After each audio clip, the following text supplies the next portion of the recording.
Okay, good afternoon, I think it is now, everyone. Hope you're actually enjoying the sunshine and the return to normality. Thank you very much for attending this webinar on what I am terming the whole person risk management model in the workplace. There's lots of whole person management models, but I've sort of adapted it for the services that I want to talk to you about today. So for those that don't know me, and I just see this, it's just not clicking onto the next slide.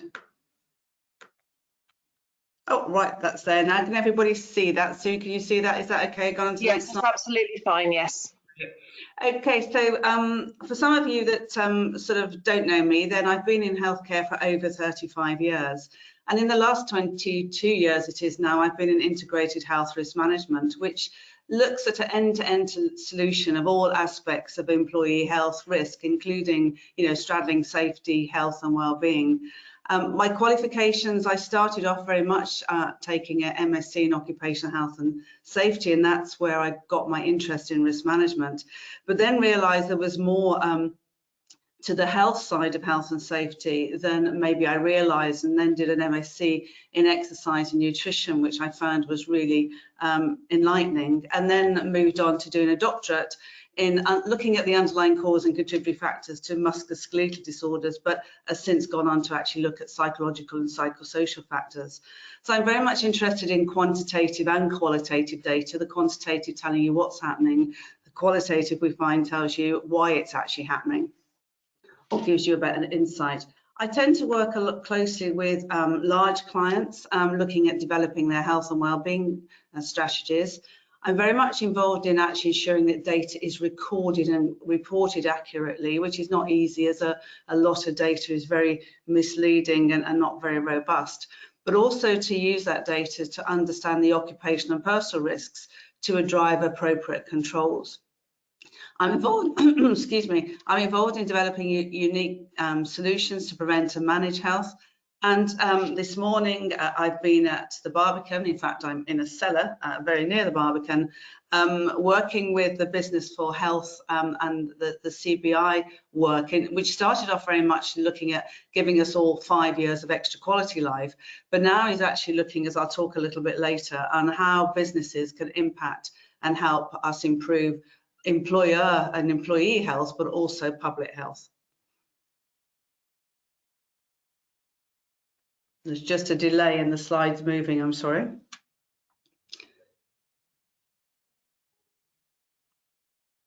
So if this doesn't work, we might have to go to your version. Okay. Yeah, it's just moving. It was fine when we tested it. It's now moving very slowly. It's not moved on to the third slide yet. Okay, if you leave it with me, I'll bring up my screen. Okay.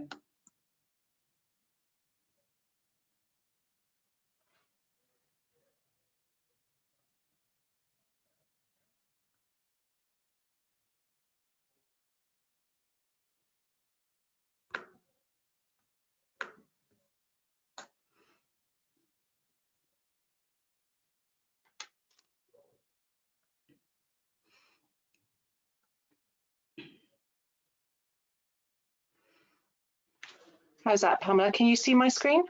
I can see your screen. If you can put it in, so if you just want to go to the third slide, please, Sue. Sorry about this, everyone. We had a run through yesterday, and we had a delay, and this happened. But so here we go again. So literally, one of the things I thought which may be of interest to you is that we are all very different, but our DNA actually suggests that we're 99% the same. But is it that 1% that actually makes us different? And that 1% can actually mean that there's millions of variations that actually can cause ill health and make us very different, including how we look. But is it because we think that 1% is so low is why we ignore the individual differences? Well, I doubt that's the case, because many of us don't really understand much about DNA and epigenetics. So I thought I'd just share with you, and next slide, Sue, the results of my epigenetics. So I had my DNA test done just over 2 years ago, and that was really, really interesting because it gave me an insight into my own health risks. I know, for example, that from a musculoskeletal point of view, I am aging quicker than my chronological age, but I also know what to do about it to slow it down, which is basically just take a lot of regular exercise. I know that I've got certain sort of deficiencies, mineral and vitamin deficiencies, some of which I can't sort of retain. I mean, for example, dopamine, I can't retain dopamine, which is why I often beat myself up. But then a few glasses of red wine will normally sort of assist with that. But it helped me understand why I behave the way in which I do. But then the epigenetics point of view, which is actually looking at my lifestyle risk factors, that was really interesting because luckily I am 9 years younger than my actual chronological age. But in 2019, my eye age was plus a year, which was very upsetting for me because I watched my father really suffer with macular degeneration. But my hearing age was minus 13 years, so 13 years younger, although my husband would often disagree with that. My memory age was minus 3 years, and at the time, you know, I was still doing a lot of research and coming out of a lot of the academic work I'd been doing, and my inflammation score was 306, which was very healthy. But then I redid my epigenetics this January, and you might go, well, you're still 9 years younger, that's fine. But what is worrying is my eye age has deteriorated. So I'm now plus 2 years. You might go, well, an extra year, that's not too much, but over a 2-year period for it to actually deteriorate by a year is actually quite significant. My hearing age has also deteriorated, and I'm now only minus 6 years instead of 13 years, and my memory age is now plus 6 months. So I decided I would actually chat to a geneticist about this, and one of the things that we concluded is over the last 2 years, what have we all been doing? We've all been looking at screens, we've been doing team calls, Zoom calls, we've actually been using the telephone more, we've been using less face-to-face meetings. So we're constantly looking at screens, we're looking at our phones, we're looking at our laptops, and we're constantly actually sort of not having real sound. It's a false sound, it's a magnified sound. And he believes that it's that 2-year period, this is what has made the impact. And I thought it might be interesting to share that with you, given the fact that, you know, we're actually going to be talking about risk, and what I will come on to is the visible and the invisible risk. Next slide, Sue. So this is where I'm talking about the visible and the invisible risks. I don't know how many of you in the audience have actually seen The Invisible Man. I doubt whether any of you will have actually remember the 1930 original film, although some of you may have actually seen it since. And there's also been lots of variations. But the reason why I've put this slide up is there has been a new Invisible Man launched February this year. And I thought that the strap line that they actually use to advertise the film was very pertinent to this webinar. And that is, what you can't see can hurt you. And I think that is very important. Next slide, Sue. So this is just a slide about where are we currently in the public health arena and the organisation issues. And this is not just a UK problem, this is a global problem.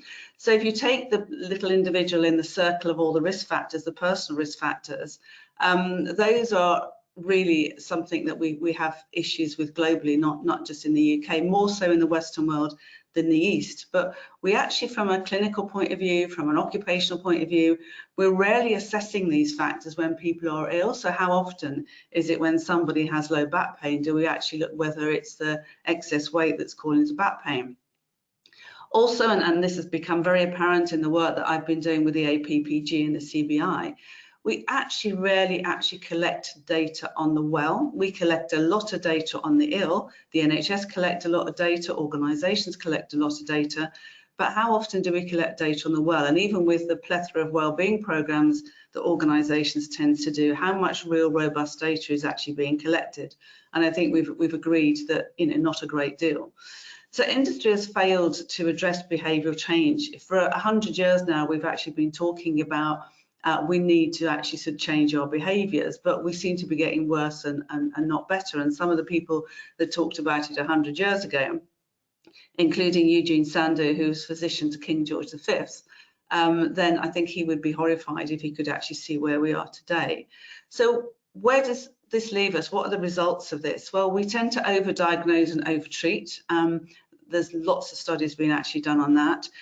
We tend to spend without understanding what the return on investment is, or the return on experience, or the value on investment.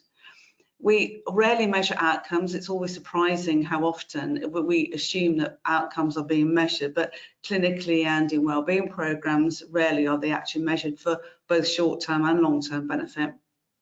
And this increases the burden on the government and on employers. So we've got a silo delivery, and we've got unnecessary costs. So what's the future of healthcare looking like? Well, I believe that what we're actually going to see in the future, and I think, again, people like Chris Whitty are actually sort of talking about this, is that we need to streamline personalised care in the NHS and the private sector. So more focus on guided self-help, more focus on people taking responsibility for their own health. Government and insurance companies will need to actually respond to these initiatives, because, you know, as we change these practices, then they will need to change as well. Data is the new oil, the new gold. It's going to be absolutely critical and key. And again, the APPG and the CBI and the work that we're actually doing is actually very much focusing on the need to get robust quality data about just exactly what's going on.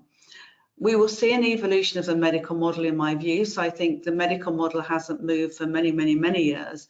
And again, I think people like Chris Whitty are saying this is absolutely necessary. And employees will need to do more, because the government is, you know, it's spent so much money, it needs to actually do an awful lot more. Next slide, please, Sue. So let's take us back to the sort of the health and safety risk management sort of model and those wonderful 5 steps to a risk assessment, and actually say, well, what do we actually look at when we're doing a risk assessment with employees in the workplace? Well, the management standards clearly say there's a duty on employers. They also say there's a duty on the self-employed and the risk to themselves. The HSE template, it actually sort of talks about all of what we need to do to actually identify this risk, but note that it doesn't talk about personal risks. Yet the health and safety executive actually clearly says that workers have a duty to take care of their own health and the safety of that of others who may be affected by their actions of work, and taking reasonable care of their own health and safety. Is that something we ever do? And therefore, where are these sort of recommendations in the HSE and the IOSH sort of guidance on these factors? Next slide, Sue. So if we look at step 1, something you'll all be familiar with, so have you identified your workplace hazards? Well, clearly most of us are very good at, you know, looking at the manual handling risks, the driving risk, whether it be HGV, FRT, exposures to substances, heat, cold, working at heights, below ground, confined spaces, etc., etc. We might not be quite as good with home working. I think the issues associated with home working physically and psychologically is something that we've still yet to tackle well. But I think most people are very aware of the need to do that. But how about the psychological risks? I know when I've spoken before, whether it be at conference or webinars, circa 95% of the audience are actually saying that they don't really assess psychological risks, and they don't really know how to. Something again that we've been discussing with the APPG work. So the management standards are things that are, you know, what the HSE recommend we should actually sort of be looking at. But are we actually sort of looking at those? And things like, you know, are your customers a problem?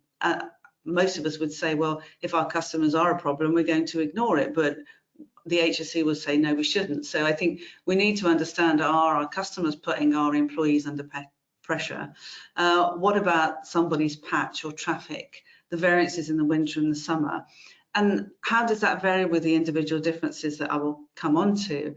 How about the vehicles? Do people like their vehicles, don't like their vehicles? A lot of people will actually blame their vehicle for their low back pain and say that's the causation when it's not, or they'll say it's the tools or the workstations when it's not. And looking at things like how we communicate, how we train people, how we manage people, these can be huge psychological risk factors, as can pay and benefits and expectations, etc. So all of these things are the type of areas that we need to look at from a psychological point of view. Next slide, Sue. And step 2. So we actually are told that we need to identify who can be harmed and how. So from a physical risk point of view, that might be fairly obvious. You know, we can tell whether people are young or old, whether they're pregnant, whether they've got a disability, whether they're overweight or underweight, and then all of the other occupational risk factors that we need to look at and whether they can cause harm. But what about these invisible risks? What about the risks that we can't see? How do we know which individuals are more vulnerable to stress, anxiety, and depression because something might be going on in the workplace?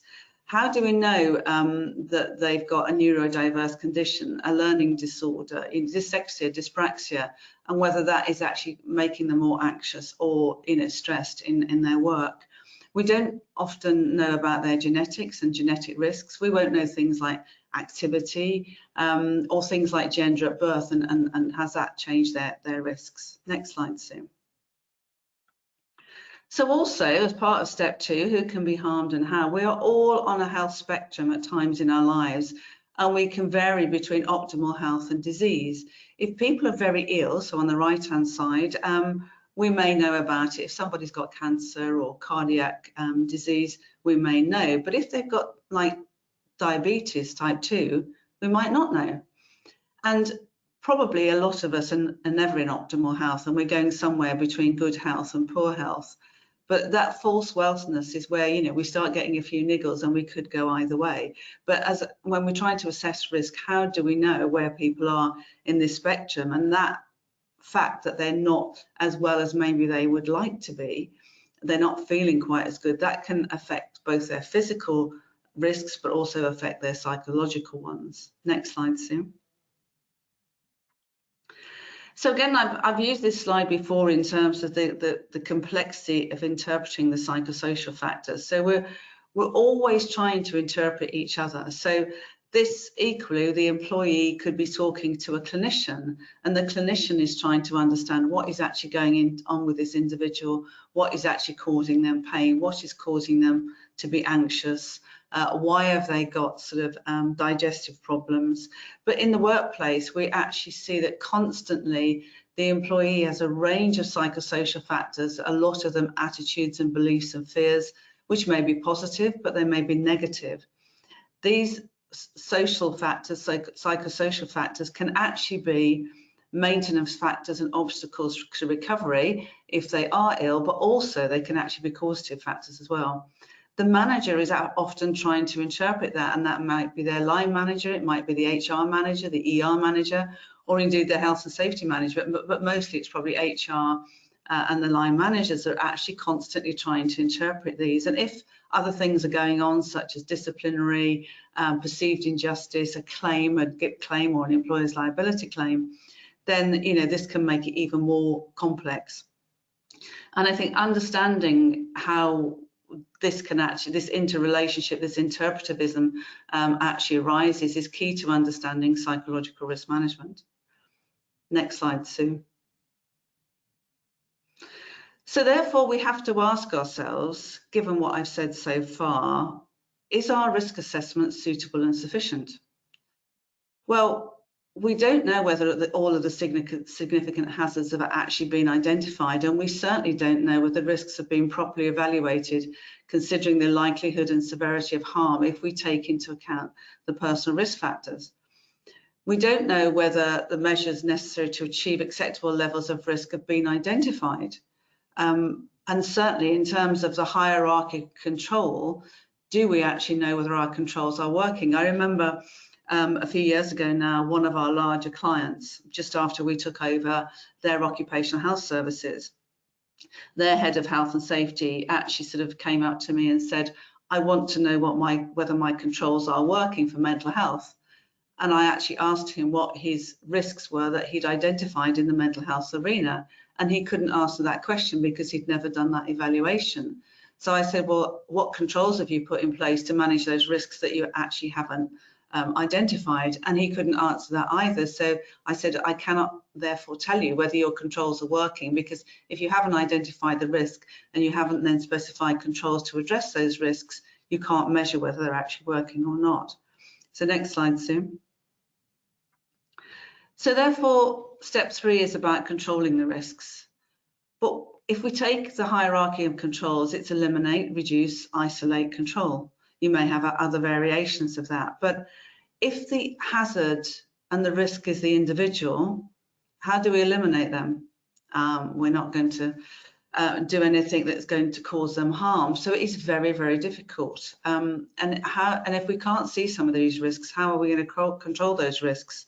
And it may be that it's not only the risk to that individual, it might be the risk to others, which I'm actually going to come onto. We may be able to redesign the job, we may be able to reduce their hours, we may be able to change their tasks, we may even look at alternative roles for them. But there's an awful lot of information that we just don't seem to know. But then also, who should actually be looking at these risks? I mean, a number of health and safety professionals that I talk to actually sort of say, well, actually, we're not trained in this, we don't know. So that's the job of OH, or it's the job of HR. Indeed, one of our customers clearly now says that they are a safety department and they operate safety, and they believe that it's us that actually should do health, the health side of health and safety, but it's not really joined up, and therefore that's probably not the right model either. So next slide, Sue. So what I've done is taken the same model that you saw earlier in terms of general health risks into looking at health risk management issues, and I think they're very similar. And I'd love to know your views, when we get to the sort of questions time, is when we're actually assessing health and safety in the workplace, when we're assessing risk in the workplace, my view is that we rarely assess these personal risk factors. We rarely look at the individual, and we don't understand those individual differences. Maybe we don't think that it's our jobs or our roles to do so. Maybe it is so complex that we think, no, it's better to avoid it. But I think the industry, and I would include the Health and Safety Executive, IOSH and other bodies, I don't think they've helped us to actually understand whether we should or we shouldn't be doing this, because sometimes the recommendations are quite vague. So what's the results of this then? Well, we can accidentally expose our employees to harm by not understanding that risk. I actually sort of see that sometimes if we've got an individual who is a potential of a risk to themselves, they're offering a risk to others. So we actually see that an employee can be a psychological harm or a physical harm to somebody else if we haven't spotted their physical risks or their psychological risks, and then they can cause harm to a colleague or potentially members of the public. And I think if we think back to the Glasgow bin driver situation many years ago now, we could actually argue that the driver had an HGV driver medical, but there was things in that medical that was missed. So therefore, could that have been avoided? We often don't know the risk costs, and I think there's a big argument, and this is this discussion going on about if we don't know the cost, how can we get additional investment? How are our boards actually going to provide solutions if we don't actually sort of know the cost? So I think it's important for us as professionals to actually help identify their costs, but it's not just us, it's also HR, ER, and all of the other professionals that get involved in this. Again, as I've said, if we don't know the effectiveness of controls and whether they're working, and therefore that is also of a concern. And by all of this, it's putting this increasing burden on the government, the National Health Service and our employers, because of what is just not being seen. And we have a siloed delivery across safety, health and well-being, and I think a confusion in roles. So again, in terms of the future, I think there's going to be a greater focus on individual responsibility for their health. I think there's going to be a future of and focus on duty of care of employees.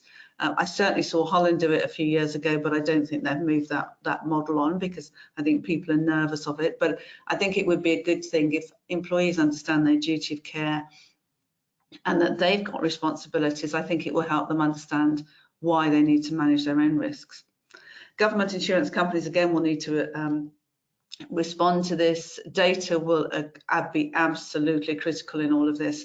And I think we'll hopefully see a change in the risk management model to actually be focusing equally on the personal risks as we do on the organisational risks. And so therefore we'll be able to do improved risk assessments. Next slide, Sue.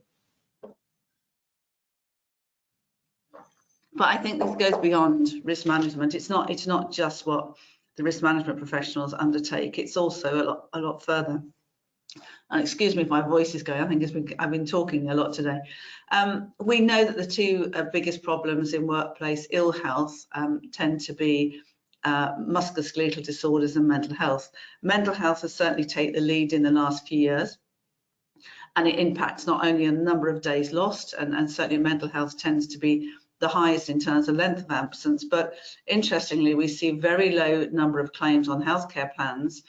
And with the EAP, it's often difficult to actually access the data. So there's a lot, EAPs will actually often provide to say, oh, we're getting all these hits on our service, but actually for people really seeking support, it's actually quite low when you look at stress, anxiety and depression, but we don't really see that data very well. And the same with musculoskeletal disorders. They've been ignored in recent years because of mental health, but we're actually seeing in the data that we're seeing, those start to creep back in again.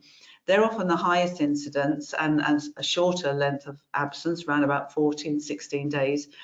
But they are the main reason for healthcare plan claims, grouping protection, often employers' liability. So I think we've got to be very careful that when we're, the focus has been on mental health, that we don't lose sight of musculoskeletal problems, because it is musculoskeletal disorders that will actually lead to us actually ending up in care homes a lot quicker than we need to be. It is musculoskeletal disorders that will often actually mean that our function and our quality of life deteriorates far quicker, potentially for a lot of people before the mental health problems. I think the other issue is it's often suggested that these conditions are work related and work is bad for people, but certainly in the data when we assess those that perceive it's work related, a lot of times it's not, and the actual amount of work-related ill health from these two conditions is actually quite small. And I think if we understand that, then we start looking at these things a lot differently, not to ignore them, but actually to put different measures in place to actually help people address these things. And I think it's just so very, very difficult with both musculoskeletal and mental health, unlike maybe some other risk factors, to actually say, has this been caused by work? Or even more difficult, has it been made worse by work? Because sometimes it's very, very difficult to assess. Next slide, Sue. So I thought I'd just give you a little bit of an insight on sort of like the clinical risk factors. So again, looking at musculoskeletal and sort of mental health. So clinical assessments from a psychological point of view, there's loads of standard sort of assessment tools out there. The common ones are GAD-7, PHQ-9 and HAD, and most providers in the psychological space will be using those tools to assess.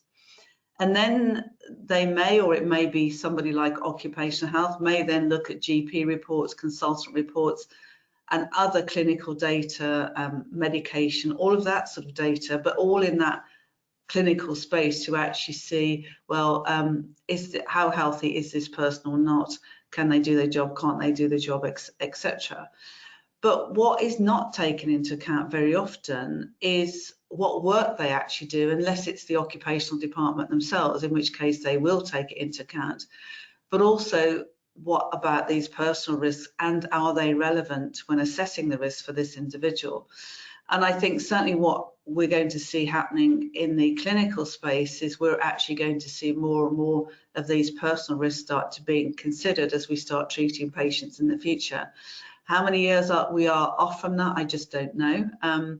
But certainly with what we do, we're actually addressing both the clinical and the underlying risk factors, and we're starting to use well-being interventions rather than just clinical interventions, sometimes as an alternative to a clinical intervention or alongside. So if we take the musculoskeletal, which is also, there's loads of clinical tools out there. Keel are the most common ones and actually very good. And a similar sort of thing, you're going to get x-rays, MRI scans, GP reports, all of that sort of stuff. But the GP will rarely understand sort of the health risks, the work risks, neither will the consultant. So again, it's up to occupational health to actually sort of say, well, is that impacting on ability to work? But this is like at the end of the spectrum. This is when somebody's ill and struggling. as opposed to actually looking for it, is it something we can prevent by looking at these factors as part of our risk assessment process going forward. And if I take an example of how we use wellbeing interventions, if we take an individual with, let's say, late 40s, let's say knee problems, struggling with kneeling, some pain when they go downstairs, those sorts of things, then the standard approach to that would be, well, give them 4 or 5 sessions of physio and that's fine, we'll get them back to work. But what if they are 3 stone overweight? What if they do very little activity? What if they do very little strength and conditioning? What if they've got negative attitudes and beliefs towards their work or something else, their home lives? If we don't address those, that 4 sessions of physio will be almost a waste of money, because they're going to return and return and return. It's what we tend to call revolving door patients. So I think quite often we think we've got a solution by putting in, say, physiotherapy and CBT and all of these clinical interventions, which are great. But if we don't address that underlying causation, then the chances are a lot of that intervention and the success of that intervention will be short-lived. Next slide, Sue. So the whole person model, and I've just used a model that we actually use for a number of presentations to say a lot of larger organisations will have health and safety, they'll have a range of health benefits, and they'll have a range of wellbeing benefits. So this can be sort of healthcare plan administration, and companies that are at the forefront of these sorts of things often use medical trusts because they can design the benefits and rules around the needs of the business and the people within the business. First aid sickness absence is very popular, although there's different forms of actually sort of reporting that first aid sickness absence, and some of it's more efficient than others. Managed advice lines, management referrals, case management, all the standard occupational health types of services that most of the large organisations have got. Health surveillance you'll be familiar with, because that tends to be if you identify somebody's been exposed to noise or to a substance hazardous to health, then whether it be audiometry or lung function testing, then the health surveillance is something that normally most organisations are very good to be compliant at. But that's the large organisations. When you come to the smaller organisations, then they won't have any of these benefits in place, although they may be able to refer to an occupational health provider, a case manager, to actually sort this out for them. Certainly when we get to physical and psychological risk assessments, physical risks are often looked at, psychological not. Mental health first aiders, manual handling, are all things that, again, most organisations are doing. But from a mental health first aider point of view, very few organisations will have those mental health aiders sort of supervised. And therefore, what is that risk? And you get a lot of mental health first aiders that are doing it for the wrong reasons. So it's important, and we actually supervise and manage those mental health first aiders to try and reduce the risk. Because if they were counsellors or CBT practitioners, then they would actually be supervised and managed. And so we think mental health first aiders should be supported in the sort of same way. EAP plus, EAP, as you know, is for psychological problems, so counselling, CBC that it provides access to, but we've also extended it for musculoskeletal disorders, for digestive problems, fibromyalgia, menopause, and much more, depending on the organisation. We also think from a psychological point of view, in addition to CBT, executive coaching is really quite important, because that's how people look at the work-life balance. And it's not a clinical intervention, but it's actually an intervention that can really help people put their lives into perspective and can be very, very supportive. We're also looking at DNA and epigenetics for the reason that I touched on before, and nutrition and support. So imagine if you're actually capturing data from all of those different areas, and we've actually sort of found, because we are able, as an integrated health provider, to take all of that data in a single system, including where we're working with other providers where we can actually bring their data into our system. The analytics you get and the information you get is just so rich, it's incredible. And it's that data that has allowed us to actually look at doing things differently at an individual level. So most of the time we'll look at the physical, the psychological and the social aspects of individual health. But then it's what you actually assess, as I've mentioned earlier, in assessing the risks. So the physical and the psychological risks, the occupational and the personal, looking at clinical assessments and interventions, looking at how we can use DNA as actually as a diagnostic tool, and epigenetics as a way of trying to get people to make those behavioural changes. Lifestyle assessments and coaching, not everybody will want to do the DNA and the epigenetics, but we can actually sort of combine them both. And I think, again, that gives you a lot of rich data on the health of the well, and not just the health of those that are ill.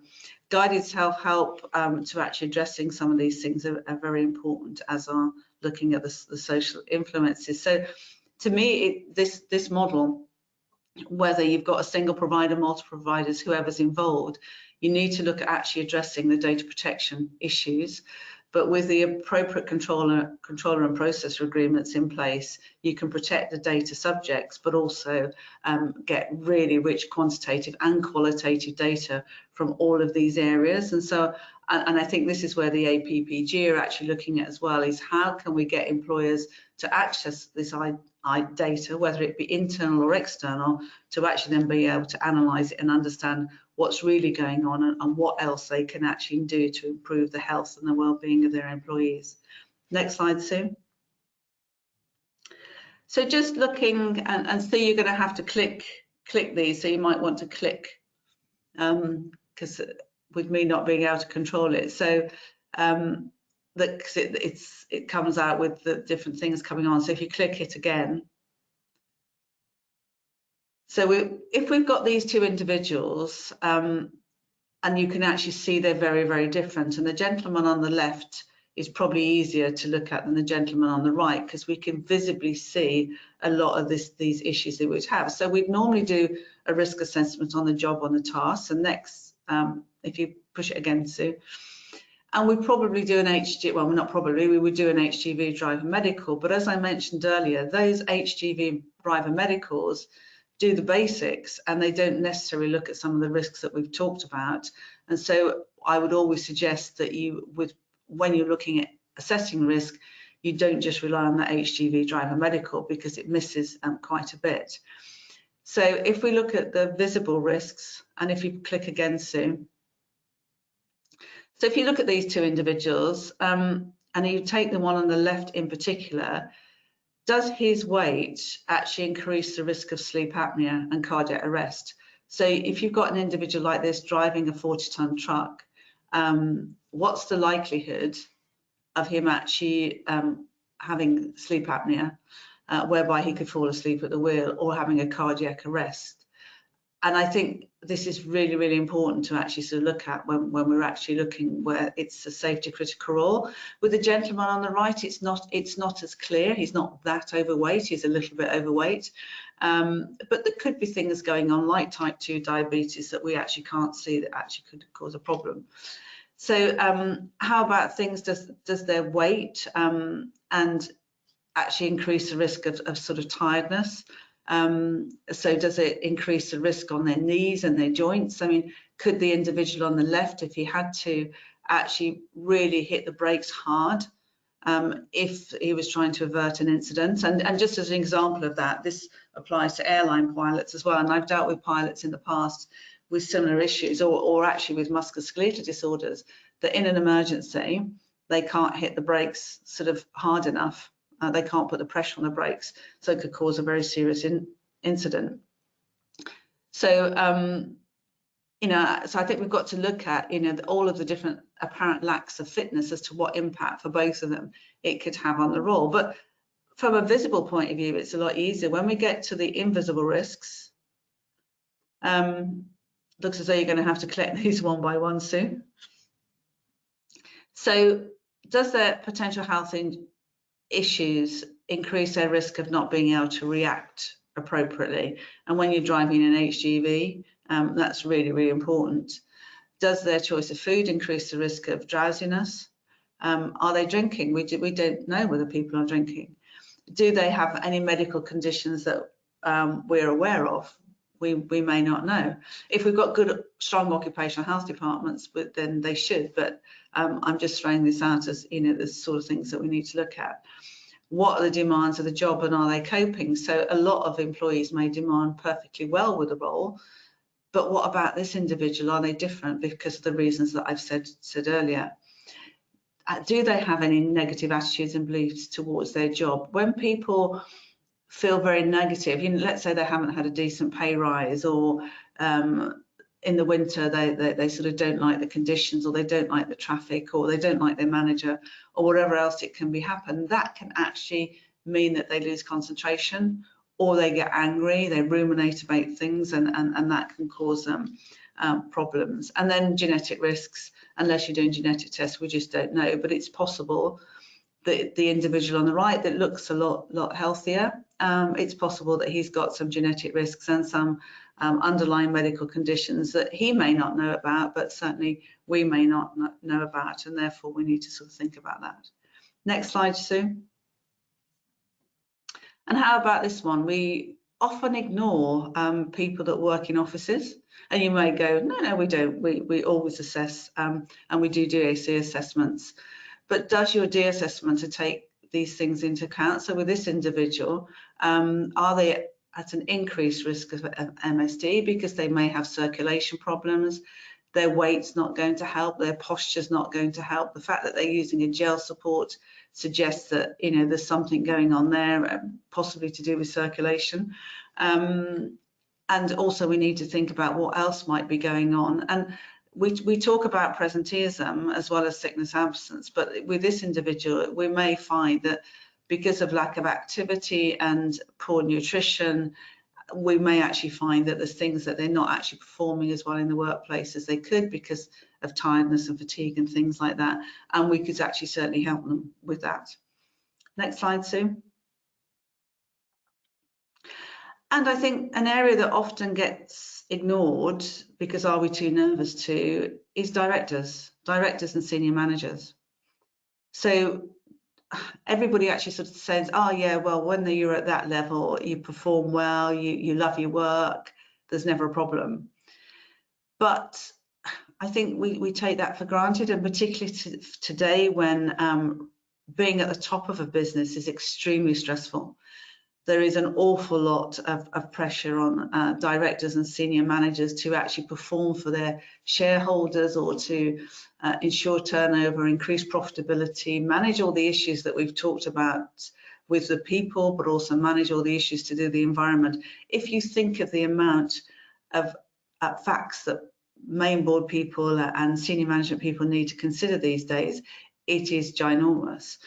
And with some of these roles, and I'll use the airline pilots again, they require medicals, but I certainly know from working with pilots that the medicals are basic, and sometimes those medicals do not spot some of the problems that are happening with that individual, and they can be both musculoskeletal, psychological, or other.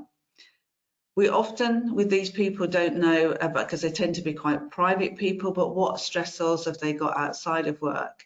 They might have aging parents, they might have a poor family member, they might have problems with their children. They could even have financial issues.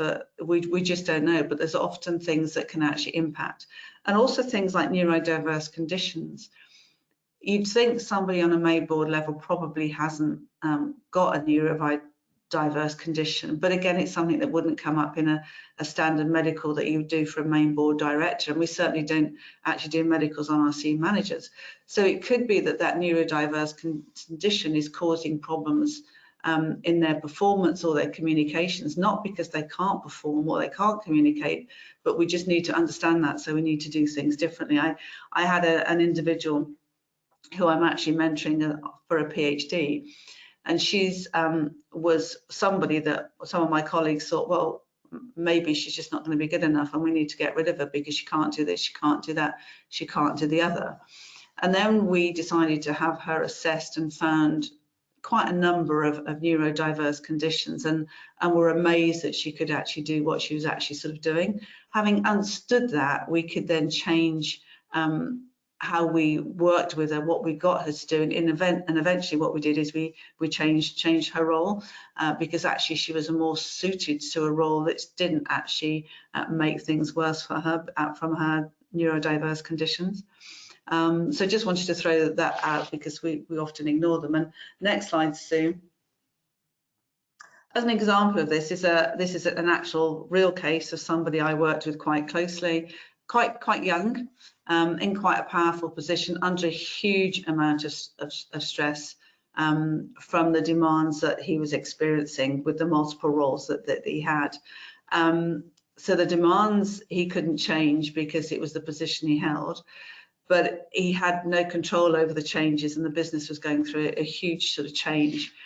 And also he didn't really want to change because he thought it was part of his role and it was a weakness if he did change. But sometimes he said, if my role changes, I don't actually feel, or I don't feel as I know whether I want that job or not. I feel a bit numb. I just can't think. And so it was really quite interesting in actually sort of looking at him and sort of saying, well, these are all the management standards that were affecting him and actually were making him quite numb. He had lots of personal stresses. He had issues with his parents.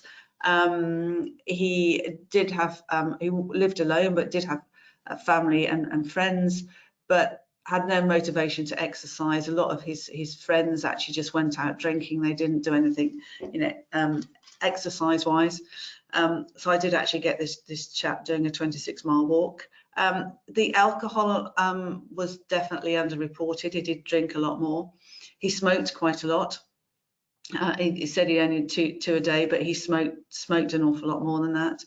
His sleep was awful. The fact that I used to get, as a load of other people got, emails in the middle of the night just demonstrated his sleep was not good.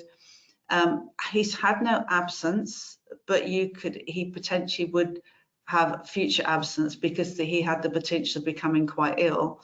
He didn't cost the healthcare plan or anything any money, so he wasn't, nobody was actually sort of triggering that this individual was ill, because generally a lot of people would say he was performing.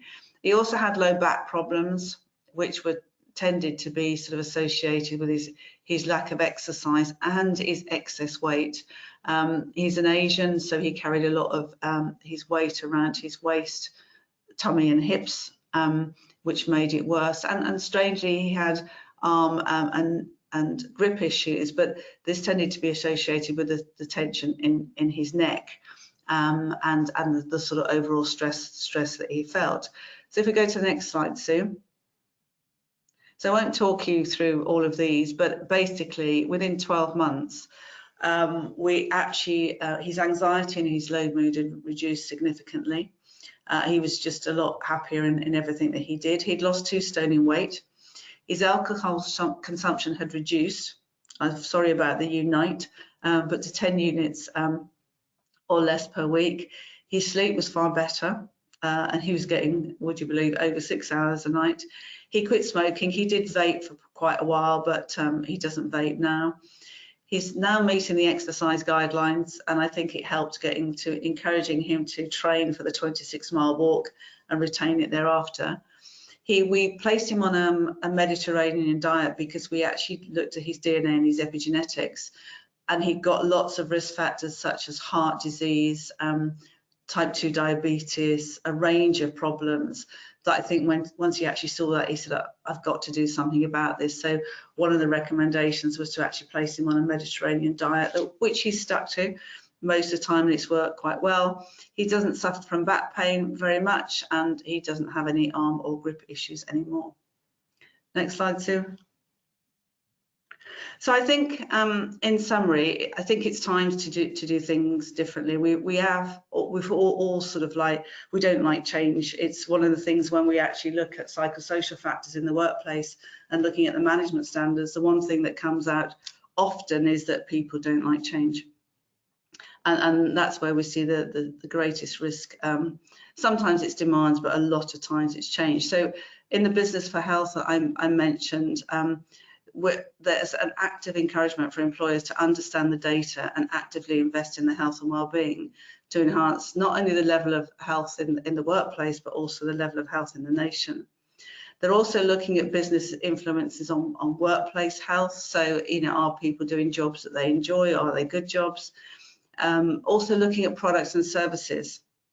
So are your products and services that you're selling as an employer to your customers, are they improving or reducing the health of the population whole? And therefore, is there an impact on the wider community?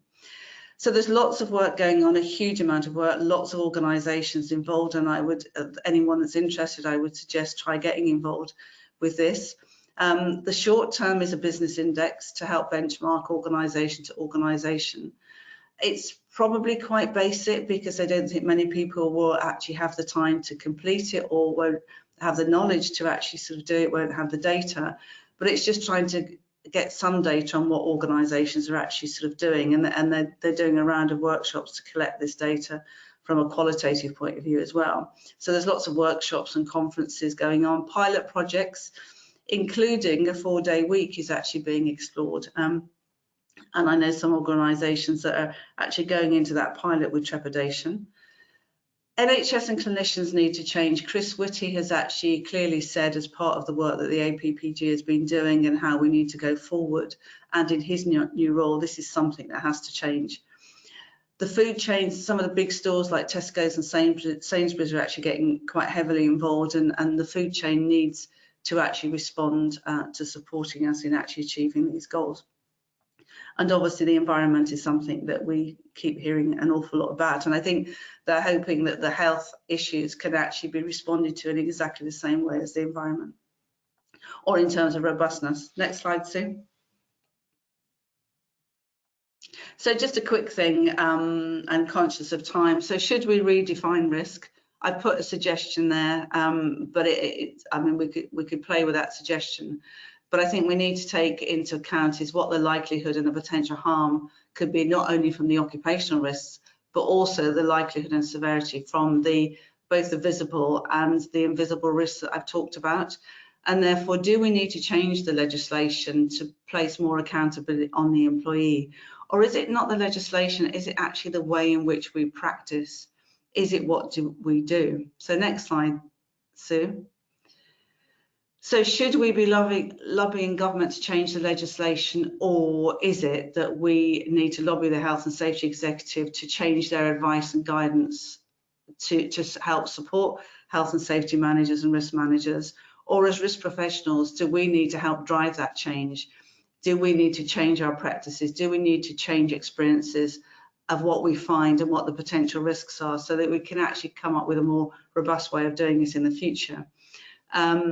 And should we as risk management professionals be trained more in the health issues to understand these risks? Certainly my own personal experience is having gone through the academic side to understand health, but also because everything I do on a day-to-day basis deals with health. I think it makes a huge difference if you have that broader knowledge. Next slide, Sue. And some sample solutions, I did change these slides after I'd sent them to Sue, so they are just some ideas. They're not obviously the be-all and end-all of solutions, but I think we need to be aware of these underlying risks. Importantly, we need to measure them, but then we need to decide who is responsible for them. So is it health and safety professionals? Is it HR professionals? Who is it? Because then it's who assesses them, and HR professionals probably don't know how to assess these risks. OH professionals would, but there's not many OH professionals around. They're the dying breed, and also they can actually be too focused on the clinical model, so that might not be the solution either. Should we actually consider introducing fitness standards? At one time we used to have fitness standards where you had to achieve a certain level of fitness to do your job. Now, with the Equality Act, that sort of like disappeared, but is it worth reintroducing, not to actually get rid of people because they're not fit, but to actually use it as a tool to actually help people understand is to do their job safely, they need to attain and retain a certain level of fitness. I think it could help, because otherwise individuals that don't have any consequences and therefore don't see why they need to change their behaviours, a lot of people won't make that sort of change until something happens. So it could be something that could help. You need to plan how you're going to address and capture the robust data. And I think from an employee perspective, I believe that we need to make employees aware of their duty of care. I don't think most employees do. And we need to help employees understand their risks, both their occupational and their personal risks, and then help and provide support for them to address them. So this is not about a big stick. This is about recognizing this is a way that we can support them. And we can do that with linking with health benefits and wellbeing provision. So it becomes very proactive. It doesn't need to be very negative. I think risk professionals need to work closely with HR to understand the issues that they face, because I think that is very insightful as well. Closer to OH and external providers, because there's a lot of organisations, particularly larger ones, have got a range of external providers, and how often do they get an opportunity to talk to the risk professionals? Use data to ensure the continuous improvement, I think is fairly obvious, but also integrate the data across all health services. So I think if you can capture data not only internally but also from your external suppliers, I think that will give you data that will be far more meaningful than if you just have it in siloed approach. So next slide, Sue. So back to where we start is, remember, what you can't see can hurt you. And next slide, Sue. I think the future is about employers actually really taking responsibility for their risks, but then employees taking responsibility for that which only they can control. I mean, you know, we can take a horse to water, but we can't make them drink. So I think we really have to help employees and their families understand, if they want a healthier, longer and good quality of life, as well as being happy at work, then a lot of it is in their hands. It's not all down to the employer. And last slide, Sue. So questions, and I'd love to sort of listen to your views, and if we run out of time today, I'm quite happy to talk to any of you at any time. Thank you. Well, thank you, Pamela, for a really interesting and informative session. We do have some questions. I think the first question is referring back to the driver's example that you gave us earlier. So the question is, would this type of post-incident screening be inadvertently used to screen applicants at interview? What about hereditary DNA or characteristics taken from parents? Could applicants be judged on results of physical and DNA perceptions? Is it all ethical, or could it be abused in about 5 years' time by potential employers? I think that's a really, really interesting point. And I think if we take the DNA side, the way in which the DNA and the epigenetics are working that we actually use are not, and certainly the employers would not get the data, is you're not looking at all of the hereditary risks. You're actually looking at those risks that people can actually do something about. I would actually quite like to use it on employment medicals, but I think there has always been this concern, which is why we've moved away again for the Equality Act, as to, well, are people going to be discriminated against? So I think it's very, very important that we actually assess these risks, but yes, we're not giving it to the wrong people. It is something which is strictly confidential. And if I tell you what we do, we actually look at it, the employers don't see it, so they do not see the data. So we are not going to use it to discriminate in any way. We're not going to pass it on to insurance companies. We are literally using it to actually, as we would with any other piece of information, to actually help assess the risk and then help put the appropriate interventions in place. So I totally agree. We've got to be very, very, very careful with this, and it could inadvertently be used. But I think that's why these assessments need to be done by the right people, and the data actually is held and not passed on to anybody else, because we still have to comply to the Equality Act and make sure we're not discriminating. And that's not the intention of this. The intention of this is to get data that we can help the people stay at work, be more happier at work, but also importantly have a great quality of life outside of work. I hope that answers the question. I think it does, and I think following on from that, somebody else has asked whether there's a potential here for a project fear situation. In terms of project fear of, is that from the genetic point of view, or I don't know whether you can actually ask. It'd be interesting if somebody can actually type in who asked that question, what they mean by project fear. And are you talking about the DNA and the epigenetics, or are you talking about just the personal risk factors? We'll just give them a few minutes, a few moments, just to see if they can answer that. Yeah, I mean, for me, the whole point of this is actually to help. You know, there's a lot of information out there, and we see it in the media. We've seen it lots of places now, and lots of wellbeing programs in terms of you need to sort of keep your weight under control, you need to take regular exercise, you need to eat well, all of those sorts of things. That's out there, and it's going to continue to be out there. And I think it's about educating people. Some people will be frightened by it, and certainly with all the DNA and the epigenetics tests that I've been involved in, sometimes people are very nervous to do it in the first place. But once they get their results, they might struggle a little bit to understand, and that's where we help them. But then it's actually helping to go, this is what you can actually do. So it's about knowing what your risks are. It doesn't mean you're going to get those diseases, by the way. It's actually what you can actually do to prevent those diseases. Yeah, the person's come back and said it's to do with the loss of work. Well, I think we certainly wouldn't use this to lose work. I mean, to me, this is all about keeping people at work. It's not about them losing work. People are losing their jobs through capability and, you know, long-term sickness absence. So again, with HR and ER, if people are constantly off sick and cannot perform their jobs, then they will be managed out of the business on capability.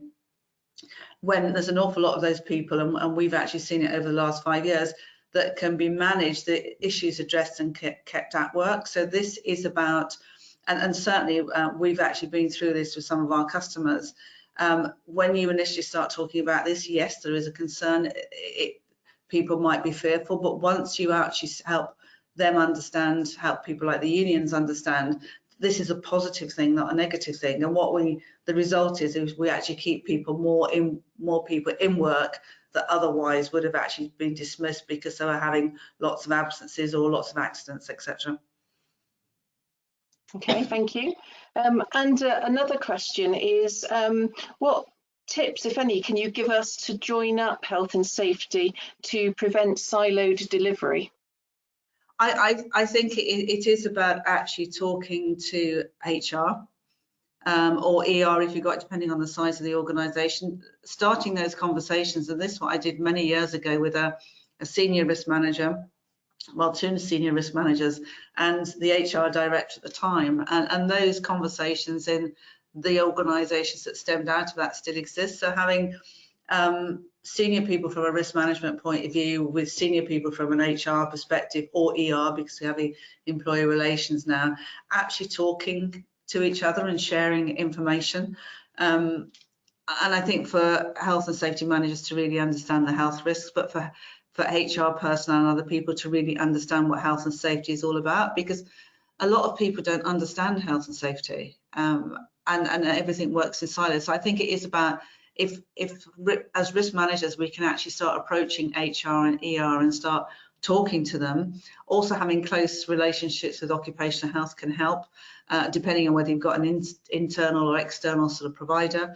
But I think it is about having those joined up conversations and actually starting that ball rolling. And I think hopefully you will actually find that providing HR are interested, and a lot of them would be, is then you can actually really get some traction on this. Okay, another question.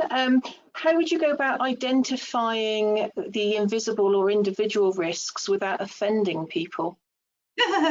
That's a really interesting one, because when we first started on this many years ago, a lot of people sort of said to us, okay, you know, let's take the man with the knee problem again. So we then start asking about, you know, their weight and their exercise. And initially it was like, well, what's that got to do with my knee problem?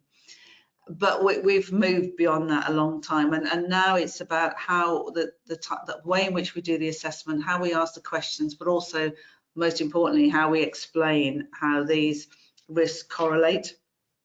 And so now we don't get those issues, but certainly when you start on that journey, people may be offended, but I think once they start understand it, it is about how good the practitioners are while they're explaining this thing. But once they understand, then we actually find that they're absolutely great, and we get very, very few problems. I mean, certainly in the last few years, we've had hardly, not even a handful of people actually be offended by the conversation.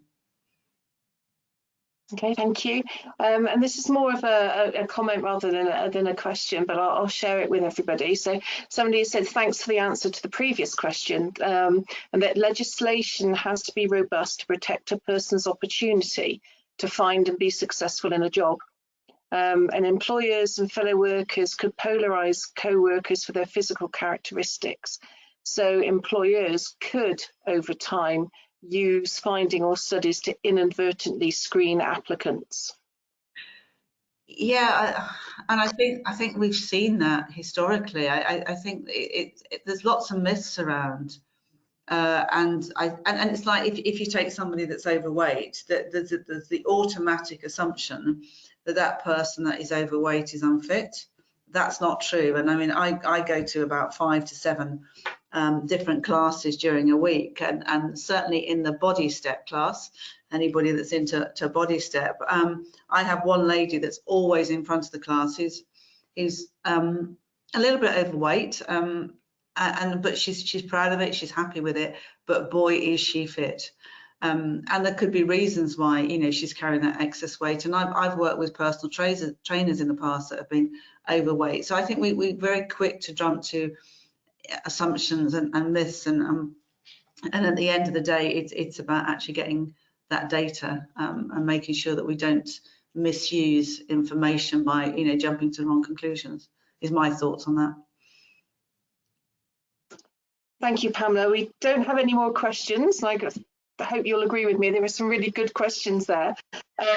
So we'll leave it there for today. So thank you very much again for sharing your knowledge with us.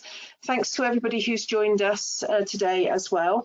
I will put the recording onto the YouTube channel either later today or first thing tomorrow morning, so you'll have a chance to catch up or recap on anything else in your own time. So we'll leave the webinar here. I hope you all have a great rest of the day, and I look forward to seeing you again at the next IIRSM webinar. Thanks ever so much. Bye-bye. Thanks, everybody. Bye.